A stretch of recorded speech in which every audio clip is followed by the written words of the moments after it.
पुनर्जन्म एक भारतीय सिद्धांत है जिसमें जीवात्मा के जन्म और मृत्यु के बाद पुनर्जन्म की मान्यता को स्थापित किया गया है।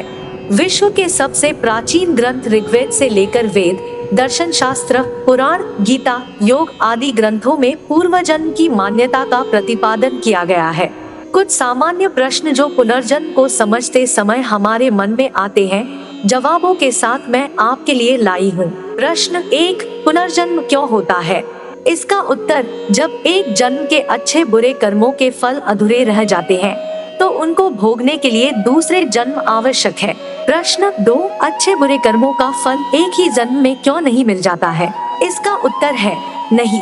जब एक जन्म में कर्मों का फल शेष रह जाए तो उसे भोगने के लिए दूसरे जन्म अपेक्षित होते हैं। प्रश्न 3, पुनर्जन्म को कैसे समझा जा सकता है? इसका उत्तर है, पुनर्जन्म को समझने के लिए जीवन और मृत्यु को समझना आवश्यक है और जीवन मृत्यु को समझने के लिए शरीर को समझना आवश्यक है।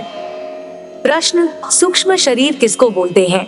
इसका उत्तर है, सूक्ष्म शरीर में बुद्धि, अहंकार, मन, ज्ञानेंद्रिया, ये सूक्ष्म शरीर आत्मा को सृष्टि के आरंभ में जो मिलता है वही एक ही सूक्ष्म शरीर सृष्टि के अंत तक उस आत्मा के साथ पूरे एक सृष्टि काल 4 अरब 32 करोड़ वर्ष तक चलता है। और यदि बीच में ही किसी जन्म में कहीं आत्मा का मोक्ष हो जाए तो ये सूक्ष्म शरीर भी प्रकृति में वही लीन हो जाएगा। प्रश्न, स्थूल शरीर किसको कहते हैं? इसका उत्तर है, पंच कर्मेंद्रिया, हस्त, पाद, उपस्थ, पायु, वाक, ये समस्त पंचभौतिक बाहरी शरीर। प्रश्न, जन्म क्या होता है? इसका उत्तर है, जीवात्मा का अपने कर्णों सूक्ष्म शरीर के साथ किसी पंचभौतिक शरीर में आ जाना ही जन्म कहलाता है। प्रश्न, किन किन कारणों से पुनर्जन्म होता है? इसका उत्तर, आत्मा का स्वभाव है कर्म करना। किसी भी क्षण आत्मा कर्म किए बिना रह ही नहीं सकता। वे कर्म अच्छे करे या फिर बुरे, ये उस पर निर्भर है, पर कर्म करेगा अवश्य। तो ये कर्मों के कारण ही आत्मा का पुनर्जन्म होता है। पुनर्जन्म के लिए आत्मा सर्वथा ईश्वराधीन है। प्रश्न, पुनर्जन्म कब कब नहीं होता है? इसका उत्तर, जब आत्मा का मोक्ष हो जाता है तब पुनर्जन्म नहीं होता है। प्रश्न, 10 पुनर्जन्म से छूटने का उपाय क्या है? उत्तर, पुनर्जन्म से छूटने का उपाय है योग मार्ग से मुक्ति या मोक्ष का प्राप्त करना।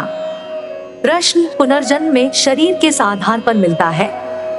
उत्तर, जिस प्रकार के कर्म आपने एक जन्म में किए हैं उन कर्मों के आधार पर ही आपको पुनर्जन्म में शरीर मिलेगा। प्रश्न, क्या पुनर्जन्म के कोई प्रमाण है? उत्तर, हाँ है। जब किसी छोटे बच्चे को देखो तो वह अपनी माता के स्तन से सीधा ही दूध पीने लगता है, जो कि उसको बिना सिखाए आ जाता है, क्योंकि ये उसका अनुभव पिछले जन्म में दूध पीने का रहा है, वरना बिना किसी कारण के ऐसा हो नहीं सकता। दूसरा यह कि कभी आप उसको कमरे में अकेला लेटा दो तो वो कभी कभी हंसता भी है। ये सब पुराने शरीर की बातों को याद करके वो हंसता है, पर जैसे जैसे वो बड़ा होने लगता है तो धीरे धीरे सब भूल जाता है। अगर आपको यह वीडियो पसंद आया तो कृपया इसे लाइक करें और फॉलो करें, और ऐसे और वीडियो के लिए कृपया मेरे चैनल को सब्सक्राइब करें। जल्द ही मिलते हैं एक और वीडियो में, तब तक के लिए नमस्कार और अपना ख्याल रखें।